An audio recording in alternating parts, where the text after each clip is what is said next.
Hello दोस्तों, स्वागत करते हैं आपके बीच में आपके अपने चैनल स्टडी मिरर पर। दोस्तों, बात करें 69 शिक्षक भर्ती के आंसर की प्रकरण संबंधित नियुक्ति की संभावनाएं, क्या जून में मिल सकती है नियुक्ति, सबको डिस्कस करेंगे इस वीडियो के माध्यम से। तो वीडियो बिना स्किप करते बने रहिए मेरे साथ आपके अपने चैनल स्टडी मिरर पर। जो लोग चैनल पर नए हैं तो प्लीज़ चैनल को लाइक करें, शेयर करें, सब्सक्राइब करें, साथ में बेल आइकन दबाना भूलें ताकि मेरे वीडियो नोटिफिकेशन आप तक पहुँचती रहे। जैसे दोस्तों आपको बताया 69 शिक्षक भर्ती का जो आंसर की प्रकरण है उसमें कहीं ना कहीं अब थोड़ा सोशल मीडिया में जो चीज़ें हैं बहुत तेज़ी से चल रही, क्योंकि आपको पता होगा कि कल से जब से ये पता चला है कि आरक्षण मामले का ऑर्डर इसी महीने में कभी भी आ सकता है। ठीक है, तो अब देखिए सबसे बड़ी बात मैंने आपको बताई थी, 2 कंडीशन बनेंगी ऑर्डर में, और 2 कंडीशन के अलावा मेरे हिसाब से तीसरा कंडीशन तो नहीं बन रहा है। बाकी अगर अब कोर्ट है, कोर्ट जो भी आदेश देगा वो तो ये निश्चित है चैलेंज होगा, चाहे सरकार के फेवर में हो चाहे अभ्यर्थियों के फेवर में, निश्चित तौर पे चैलेंज होगा। 101% कोर्ट चैलेंज होगा, सुप्रीम कोर्ट जाएगा, क्योंकि अब कोई भी मामला हो सुप्रीम कोर्ट तक जाते ही जाते हैं, इसमें कोई दो राय नहीं। अब आती है बात, देखिए कोर्ट अगर 6800 के फेवर में आदेश देता है या फिर याची लाभ के फेवर में आदेश देता है, जो कि ना के बराबर चांसेज हैं, या फिर कोई बीच का रास्ता निकालता है, ठीक है, तो सरकार सुप्रीम कोर्ट चैलेंज कर देगी। या अगर सरकार के फेवर में आदेश आता है तो बच्चे सुप्रीम कोर्ट चैलेंज कर देंगे।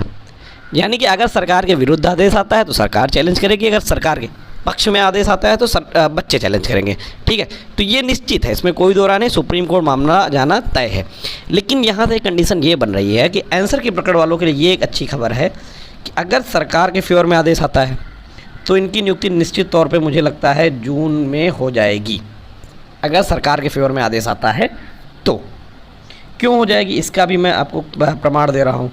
देखिए ये सुप्रीम कोर्ट 2024 का कैलेंडर है आपके सामने, यहाँ देखिए 20 मई से, ठीक 20 मई से सुप्रीम कोर्ट बंद हो रहा है और 7 जुलाई तक बंद रहेगा। ठीक है, 10 दिन इधर, 1 महीना पूरा इधर, यानी कि 30 दिन इधर, 30 10 40 और 7 47 दिन के लिए सुप्रीम कोर्ट बंद हो रहा है। तो इस 47 दिन के अंदर आप सुप्रीम कोर्ट में याचिका तो फाइल कर ही सकते हैं, चीज़ें कर सकते हैं, लेकिन आपकी हियरिंग जब जो भी होगी 7 जुलाई के बाद ही होगी। ठीक है, स्पेशल बेंच बैठती है, स्पेशल बेंच में मतलब बहुत ही क्रिटिकल मामले जो होते हैं, ऐसा नहीं कि सुप्रीम कोर्ट बंद होने का मतलब सुप्रीम कोर्ट पूरी तरीके से ताला लग जाता है। यहाँ पर एक स्पेशल वैकेशन बेंच बैठाई जाती है जो 2 जजेस की 3 जजेस की होती है।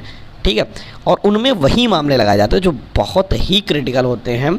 और जैसे कि मान लीजिए आप ही की नियुक्ति देने जा रहे हैं तो ऐसा नहीं मामला वहाँ पर नहीं जाएगा, लेकिन मामले गंभीरता को देखते हुए केस को लिस्टेड किया जाता है नहीं किया जाता, या उस पर किसी प्रकार की रोक लगती है नहीं लगती। आपने स्वयं 69,000 में देखा होगा, जब आंसर की में जब उसमें मामले में नियुक्ति देने जा रहे थे तो आंसर की प्रकरण की एक स्पेशल वैकेशन में सुनवाई हुई थी, जब अभिषेक श्रीवास्तव याचिका सुप्रीम कोर्ट ने खारिज कर दी थी।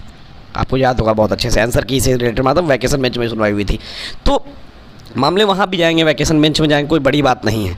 ठीक है, लेकिन मामले गंभीरता को देखते हुए मामले की सुनवाई लगती है नहीं लगती, ये आने वाले समय में डिसाइड होगा।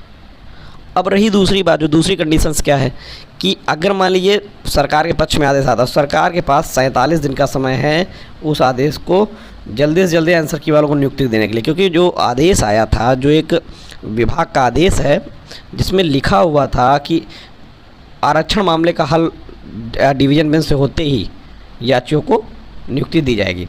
ठीक है, तो आरक्षण मामले में क्या हल होता है महिपाल एंड अदर्स में, अगर वो देखिए सरकार फेवर में तभी तो नियुक्ति देने का प्रयास करेगी। अगर सरकार फेवर नहीं आ रहा है, अगर मान लीजिए 6800 के फेवर में तब क्या कंडीशन बन रही है। अगर 6800 के फेवर में आपका ये आदेश आ रहा है तो आपके सामने एक संख्या बल होगा 6800। भाई अगर डिवीजन में से 6800 जीत गए तो मोटा मोटा मान लो 5000 बच्चे हर हालत में लखनऊ में खड़े मिलेंगे आपको। ठीक, 1800 हटा दे, 5000 बच्चा लखनऊ में खड़ा मिलेगा अपनी नियुक्ति के लिए, प्लस उसके बाद 1000 आप लोग हो गए और 6000 का संख्या बल। अगर चलो इसमें और भी घटा देगा, 6000 में 4000 भी संख्या बल पहुंच गया ना, तो कहीं ना कहीं विभाग को इस पर सोचना पड़ जाएगा। यानी कि दोनों कंडीशन से आपके फेवर में चीज़ें हैं। ठीक है, अब यही देखना है कि क्या होगा कैसे होगा। लेकिन एक चीज़ तो क्लियर है, अगर सरकार फेवर में आदेश आता तो मुझे लगता है कि बहुत तेज़ी से इसमें काम होगा। और अगर मान लीजिए लड़कों के फेवर में आता है तो करनी पड़ेगी, यानी कि धरना देना पड़ेगा, निश्चित है, इसमें कोई दो राय नहीं। और उसके बाद क्या होता है ये आने वाले समय में पता चलेगा। ठीक है, लेकिन एक चीज़ यहाँ पर है, डिवीज़न बेंच यानी डीबी से जो भी जीतेगा, चाहे वो सरकार जीते या अभ्यर्थी, पलड़ा उन्हीं का भारी रहेगा। ये चीज़ आपने दिमाग में हमेशा बैठा लीजिएगा। आपके सामने मैंने उस दिन भी एग्जांपल दिया था 12,091, 72,825, 72,825 सिंगल बेंच से जीता, डिवीज़न बेंच से हारा।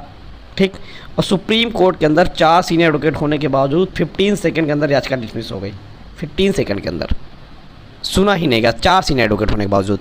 ठीक है, तो जो भी डिवीज़न बेंच का आदेश आएगा 80% वही चीज़ मानी जाती है। बहुत क्रिटिकल कंडीशंस होती हैं जहाँ पर मामले बदलते हैं, वरना आप स्वयं देख सकते हैं कि डिवीज़न बेंच के आदेश जल्दी नहीं बदलते। आप स्वयं आपका 5-6 साल का अनुभव है, तो इसलिए आप देखना ये होगा नियुक्ति की कंडीशन क्या जून में होती है नहीं होती। सबसे पहले वेट करते हैं आरक्षण के ऑर्डर का। आरक्षण का ऑर्डर आने की प्रबल संभावनाएं बन रही है और बहुत जल्द इसी माह के लास्ट तक हर हालत में आपको आरक्षण ऑर्डर देखने को मिल सकता है। धन्यवाद।